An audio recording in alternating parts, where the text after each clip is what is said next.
Halo guys, gimana kabarnya? Sehat? Drama yang akan kita bahas kali ini tentu masih ongoing dan pastinya seru nepol. Kalau nggak seru, ya nggak mungkin tak review. Setelah tahun lalu sukses dengan drama ciamiknya, yakni Taxi Driver dari season 1 sampai season 2, Mamas ganteng yang satu ini kembali lagi dengan sebuah drama yang nggak kalah seru dan sangat layak untuk ditonton.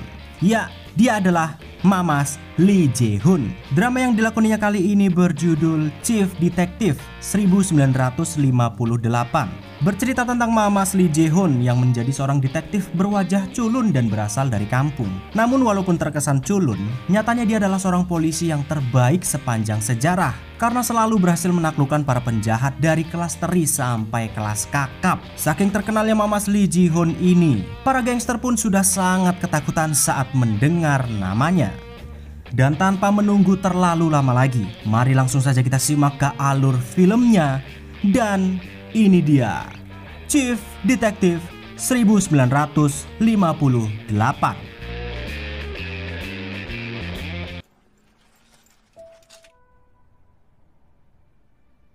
Kisah bermula dengan seorang kakek yang pada pagi hari itu sedang menuju ke sebuah kantor kepolisian. Kakek ini bernama Park Young Han. Dialah detektif terhebat sepanjang sejarah yang akan menjadi inti dari drama ini. Di masa tuanya dia sangat dihormati oleh seluruh warga Jungnam. Pemilik toko kue selalu memberinya kue beras kesukaan sang detektif karena ada cerita di balik kue beras ini. Para kepolisian di daerah tersebut pun menganggapnya sebagai legenda. Saat ini dia mempunyai seorang cucu yang sangat mirip dengan dirinya. Dari wajahnya, semangatnya, dan lain-lain. Pokoknya mereka sangat mirip.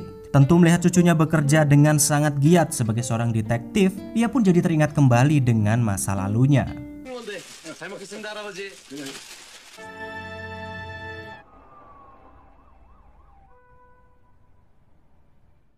Dan kita akan kembali ke masa lalu detektif Park Young Han di tahun 1958 untuk mengetahui seberapa hebatkah dia saat masih muda. Pagi itu detektif Young Han memulai karirnya sebagai seorang polisi dari kampung, yakni daerah Hwangchun. Dia menyamar sebagai gembel alias pengemis untuk menangkap seorang gangster pencuri sapi yang selama ini sudah sangat meresahkan masyarakat. Setelah melihat kesana kemari, Young Han pun melihat si pencuri tersebut yang sedang menjual sapi curiannya. Tentu ia bisa dengan cepat mengetahuinya, karena mana ada tukang sapi tapi setelannya pakai jas rapi, pakai sepatu mahal pula.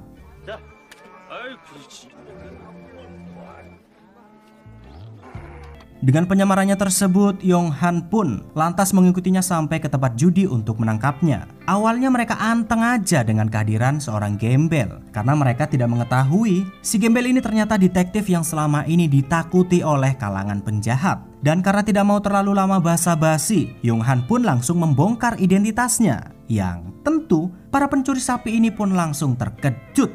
Weleh-weleh, ternyata dari tadi di depanku adalah sang detektif legendaris.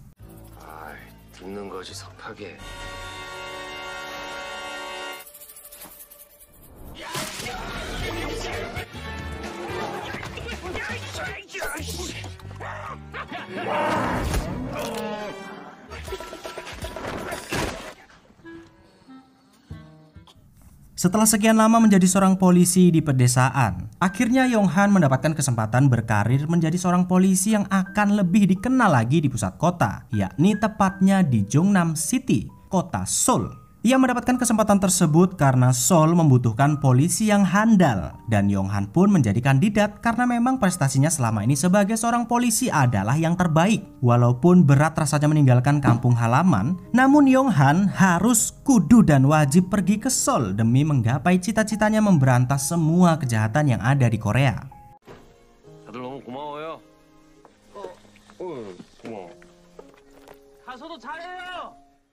Sesampainya di Jongnam, Young Han pun sangat terkejut ternyata pemandangannya jauh berbeda dari apa yang ia bayangkan. Yang namanya kota ternyata penduduknya lebih modern, fashionable, bangunannya juga besar-besar, tidak seperti kampung asalnya. Dan yang lebih membuatnya girang, ternyata cewek-cewek kota itu sangat caem-caem alias cuantik-cuantik, mulus, bahenol, mon.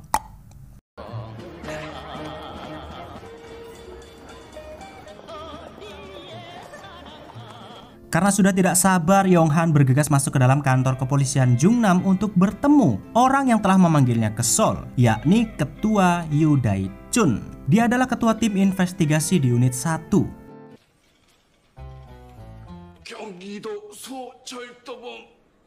Ternyata Ketua Dae-chun bisa meliriknya sebab berita di koran-koran selalu menyebutkan namanya sebagai detektif terbaik di Hwangchun yang dijuluki si Malaikat Maut.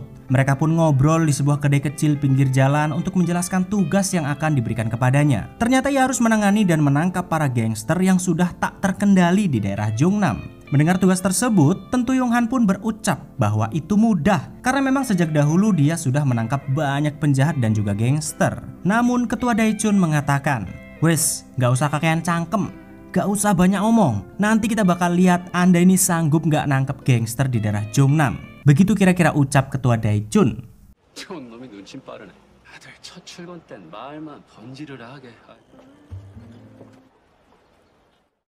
Sekembalinya ke kantor kepolisian, Yong-han bertemu dengan anggota tim investigasi unit 2 yang bernama Hwang So. Namun sepertinya Hwang ini agak songong dan meremehkan Yong-han yang berasal dari kampung. Tapi ternyata Yong-han sendiri tidak tinggal diam dan membalas kesongongannya.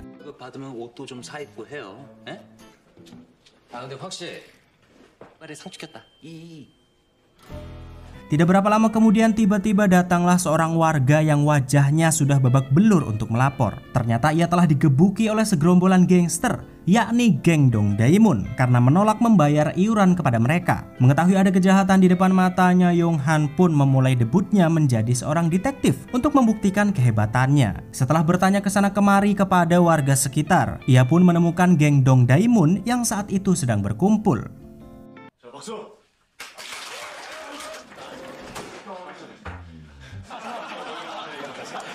Walaupun jumlah mereka ada puluhan orang dan Yong-han hanya sendirian, nyatanya ia tetap dengan pede meminta pemimpin geng Daemun untuk segera ikut bersamanya ke kantor. Tentu mendengar permintaan tersebut mereka hanya tertawa terbahak-bahak. Namun siapa sangka ternyata Yong-han mempunyai cara jitu agar ia bisa membawa pimpinan Daemun, yakni dengan sekarung ular berbisa.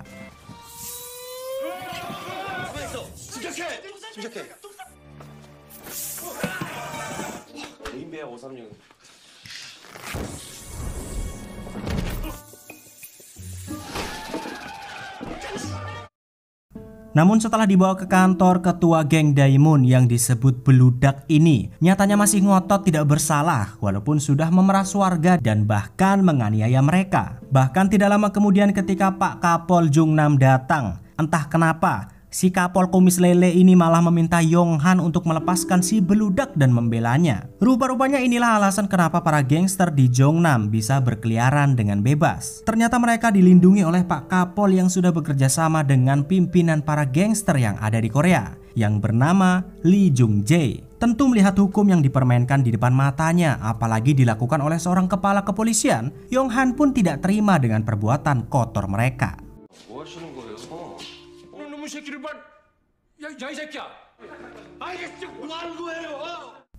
Sementara di tempat lain kita akan beralih dengan sebuah pertarungan yang sedang terjadi di sebuah gang. Pertarungan ini karena seorang detektif yang hendak menangkap mereka, para gangster yang meresahkan masyarakat. Dan si detektif ini bernama Kim Sang-sun atau biasa disebut anjing gila. Kenapa kok disebut anjing gila? Soalnya dia selalu mencokot, menggigit telinga buruannya. 오늘따라 피 맛이 참 달다.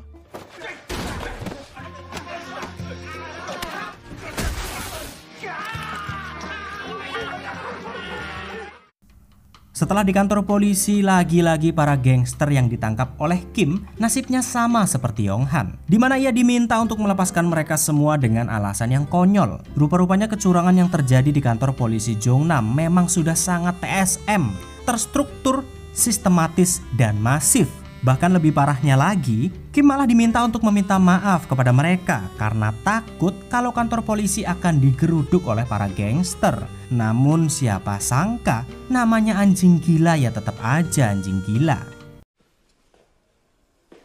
똑바로 불어.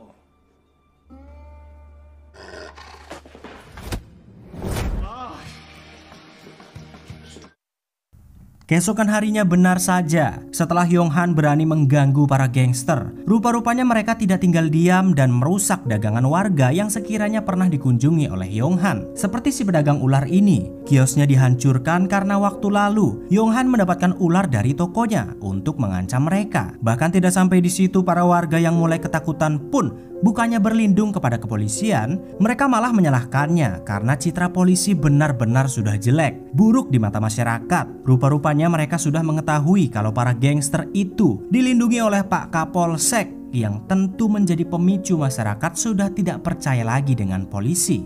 Sama seperti di Konoha. 아주머니, 말씀을 그렇게 하시면은 시장 오면 그 쌈짓돈이나 챙기셔. 그래야니. 이게 그놈의 뱀 새끼들을 왜 풀어가지고.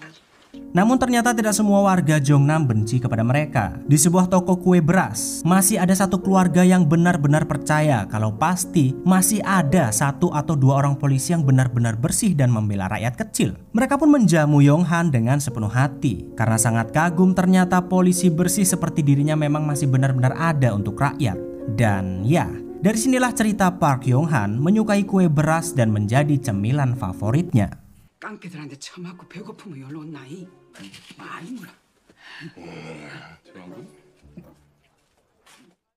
Di sisi lain pasar Jongnam, ternyata para gangster Dong Dae-mun masih membuat ulah dan meminta para pedagang untuk mau membayar uang keamanan kepada mereka. Karena tingkah para berandal yang semena-mena, seorang pria berbadan tinggi besar nan berotot yang melihatnya pun jadi geram. Dia bernama Cho Kyung-hwan. Dia adalah tukang beras di pasar tersebut, tepatnya kuli beras. Namun pada awalnya Kyung hendak membiarkan mereka karena tidak ingin terlalu mencolok. Hingga tiba-tiba si gangster cungkring ini malah menyulut emosinya karena mencoba menyentuh wanita yang ia sukai. Dan pada akhirnya para gangster ini pun dibuat babak belur oleh Kyung Han.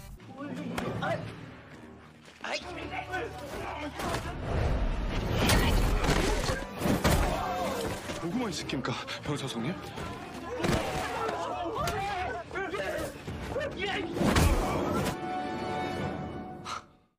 Sekembalinya Yong Han ke kantor, tiba-tiba tim unit 2 alias si Kribo memintanya untuk lembur 1-2 hari untuk menyusun laporan 1 semester dan harus diselesaikan secepat mungkin. Rupa-rupanya ada udang di balik batu kenapa tiba-tiba ia diminta untuk menyusun laporan. Karena ternyata Ketua Dae-chun pun diminta hal yang serupa. Mereka dibuat sibuk untuk alasan yang tidak jelas. Ketua Dae-chun yang mencurigai mereka pun meminta Yong Han untuk selalu waspada. Mungkin akan ada kejadian besar, makanya mereka berdua dibuat sibuk. 변하는 건 없지. 너 그런 비스무리한 일이 있을 거다. 죄다 짬짬이야. Karena tidak ingin kecolongan sambil mengerjakan laporannya, Yong Han diam-diam mengintai tim 2 yang saat itu baru hendak pulang dan berpikir untuk membuntutinya. Namun saat ruangan sudah sunyi sepi, Yong Han malah mendengar seperti ada suara yang aneh dari dalam lemari. Dan setelah dicari tahu, ternyata suara tersebut karena si Kim gemblung yang sedang molor. 그래서 제가 좀만 더 자면 안 될까요? 코로 누가 오토바이 타는 줄 알았네.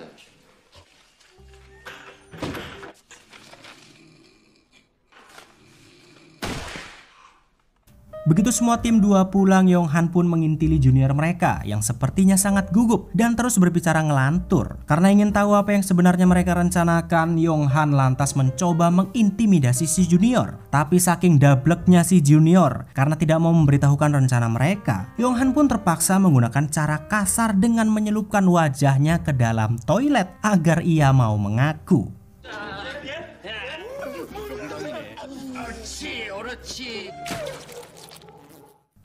Setelah mengetahui rencana dari tim 2, Yong Han pun membangunkan Kim yang saat itu masih molor di dalam lemari. Ia meminta bantuannya karena rupa-rupanya tim 2 sedang melakukan kejahatan besar-besaran dengan gangster Korea, yakni penyelundupan barang dari luar negeri alias dari Amerika. Tidak tahan dengan kelakuan bobrok polisi Jongnam, Yong Han pun langsung memergoki dan meminta mereka untuk menyerah secara baik-baik. Namun, tentu si Kribo dan timnya tetap tidak mau menyerah dan tidak mengaku kalau mereka telah bersekongkol dengan para gangster untuk menyelundupkan barang-barang tersebut. Hingga saat bersih tegang masih berlangsung, tiba-tiba Kim malah menggebuk endas Park Yong Han.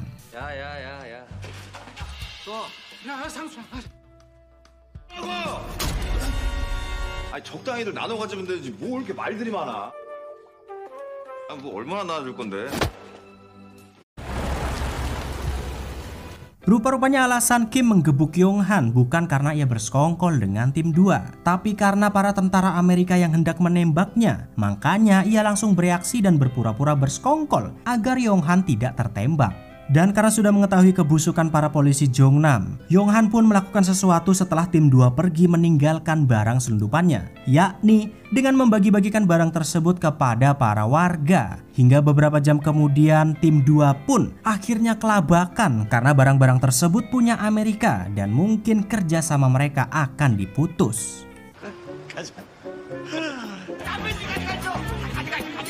도대체 누가 이런 짓 저질렀어?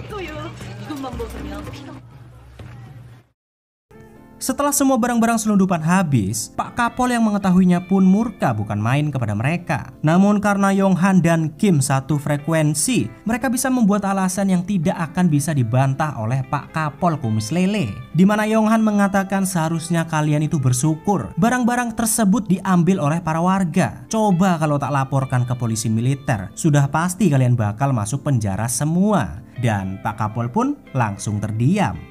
범죄가 아니라 우리가 종남선을 구한 건데요. 생명의 은인? 뭐? Namun tidak disangka saat malam hari ketika Yong Han akan pulang ke kos-kosannya, di tengah jalan para gangster yang sudah sangat marah kepadanya lantas mengepung Yong Han dan hendak membunuhnya. Awalnya ia bisa menghadapi para gangster tersebut karena hanya 3 orang. Namun karena anggota mereka semakin banyak, bahkan sampai puluhan orang, Yong Han pun terpaksa kabur karena ia nggak kuat kalau disuruh solo versus gerombolan.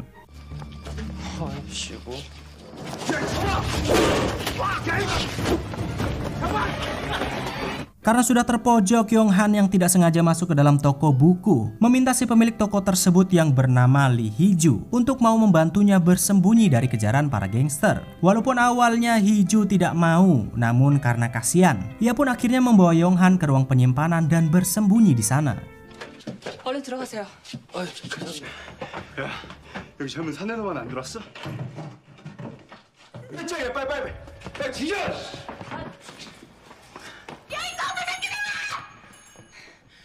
Setelah para gangster pergi, Hee-ju pun basa-basi bertanya kenapa kok dia lari dari kejaran para gangster. Kan menangkap gangster adalah pekerjaannya. Malu karena terlihat cupu di hadapan gadis cantik, Yong Han pun memberitahukan sebab ia telah mengusik mereka dengan melemparkan puluhan ular dan mengganggu bisnis, makanya dia dikejar. Mengetahui kalau di hadapannya adalah seorang polisi yang sedang jadi bahan pembicaraan karena berani mengganggu para gangster dengan ular, Hee-ju pun jadi sedikit tersipu malu. Hingga pada akhirnya suasana malah berubah menjadi sedikit romantis. 뱀 푸는 실력보다 싸움 실력을 더 키우셔야겠는데. 알겠다고 하는데 오해가 있는 거. Di tempat lain kita akan beralih dengan seorang pemuda kikuk yang bernama So Hoo-jung yang sedang diceramahi oleh ayahnya. Penyebabnya adalah karena ayahnya ingin ia terus melanjutkan pendidikannya setinggi mungkin. Namun rupa-rupanya Hoo-jung sendiri ingin berhenti sekolah dan menjadi seorang polisi. Walaupun dia berasal dari universitas paling ternama di kota Seoul, yakni Universitas Hanju, dia tetap kekeh ingin menjadi seorang polisi walaupun semua teman-temannya menghina cita-citanya itu. Dan sebenarnya si Hoo-jung ini pernah bertemu dengan Yong Han di toko buku milik Hee-ju. 아, 예. 지원하시려고요? 수고하세요. Di kantor kepolisian sendiri, Yong Han mengeluh kepada ketua Dae-chun karena dia tidak mempunyai rekan sama sekali untuk memberantas para gangster. Sedangkan gangster itu sendiri malah dilindungi oleh rekan-rekannya sesama polisi. Menyadari mereka benar-benar membutuhkan anggota, ketua Dae-chun mengizinkan Yong Han untuk mencari rekan termasuk merekrut anggota baru. Dan karena mengingat di kantor mereka masih ada polisi yang jujur, bersih seperti dirinya, yakni si Kim anjing gila, ia pun membujuk Kim untuk mau masuk ke dalam timnya di unit 1 untuk memberantas para gangster. 그건 해볼게요. 뭐 마음처럼 힘 조절이 될지 모르겠지만. 야, 걱정 마.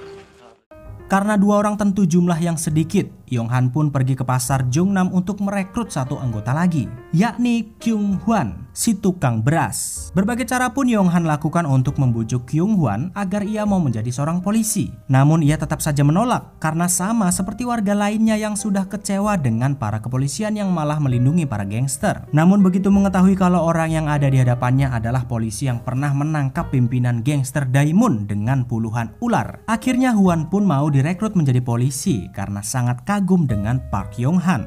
정말 형사님하고 일할 수 있단 말입니까? 알려줘요? 다른 하나는 몸. 우린 이트 받아요. 형씨 정도면 한 놈 보내고. Setelah berhasil lulus menjadi seorang polisi, mereka pun merayakan bergabungnya Kyung Hwan di tim mereka untuk memberantas para gangster. Di mana moto yang Yong Han buat untuk tim mereka adalah melindungi yang lemah dan memberantas para penjahat. Namun saat perbincangan masih berlangsung, tiba-tiba mereka termasuk Yong Han malah fokusnya teralihkan dengan sepasang sejoli yang sedang bucin di belakang mereka. 왜?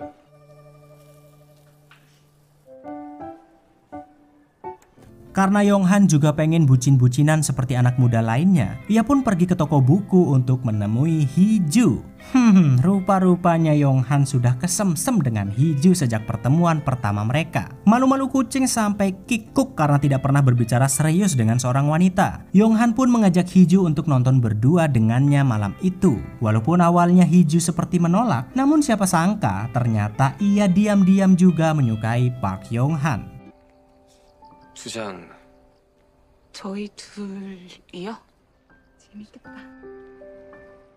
Keesokan harinya saat Yong Han sudah berhasil membentuk tim berisikan 3 orang untuk memberantas kejahatan. Ketua Dae-chun amat senang, ternyata ia mempunyai rekan yang sangat-sangat hebat. Sementara itu untuk Ho Jung sendiri, ia juga berhasil lolos menjadi seorang polisi dengan nilai tertinggi. Ya wajar, soalnya dia lulusan Universitas Hanju. 한주대 출신을 18회 특채로 들어온 서우정입니다. Namun saat Pak Kapol sedang membangga-banggakan Ho Jung, tiba-tiba si Junior memberitahukan kalau ia sekarang membutuhkan orang yang fasih berbahasa Inggris karena ada tahanan Amerika yang harus diinterogasi sebab membawa sekantong dinamit. Ho Jung pun ditunjuk sebagai penerjemah karena memang cuma dia yang bisa. Dengan gemetaran Ho Jung pun mencoba menerjemahkan si bule karena ternyata bahasa Inggrisnya juga belum bagus-bagus amat. Dia mencoba memaksa si bule untuk mengaku kenapa dia berkeliling kota sambil membawa sekantung dinamit. Namun karena mereka semua ini adalah polisi koplak, saat si bule meminta rokok karena katanya gugup, tidak bisa menjawab pertanyaan sebelum ngudut, dengan polosnya Hwang So memberikan rokok dan korek kepada si bule, yang pada akhirnya 야 오영사 저 가방 치워봐.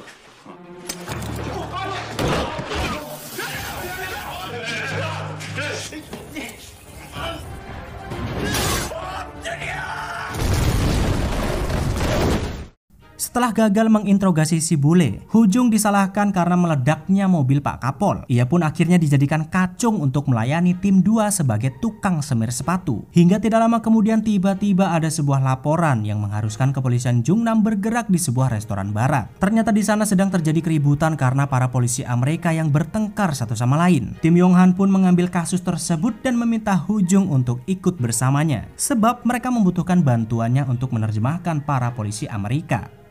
너 우리랑 같이 가서 영어 좀 해라. 경찰이를 해야지. 일어나. 봐봐. Sesampainya di lokasi mereka amat terkejut, ternyata keributan itu bukan keributan biasa karena para polisi Amerika saling menodongkan senjata satu sama lain. Mereka pun kebingungan bagaimana caranya melerai sebab mereka tidak membawa senjata sama sekali. Namun tidak disangka ternyata Ho Jung mempunyai ide untuk masalah tersebut. Dia mencoba berpura-pura sebagai koki restoran dan meminta si biang kerok dari kejadian ini untuk mencicipi masakannya. Dimana basa-basi ini adalah untuk mengalihkan perhatian si bule agar Yong Han dan yang lainnya bisa meringkus mereka dengan aman. What the hell is this?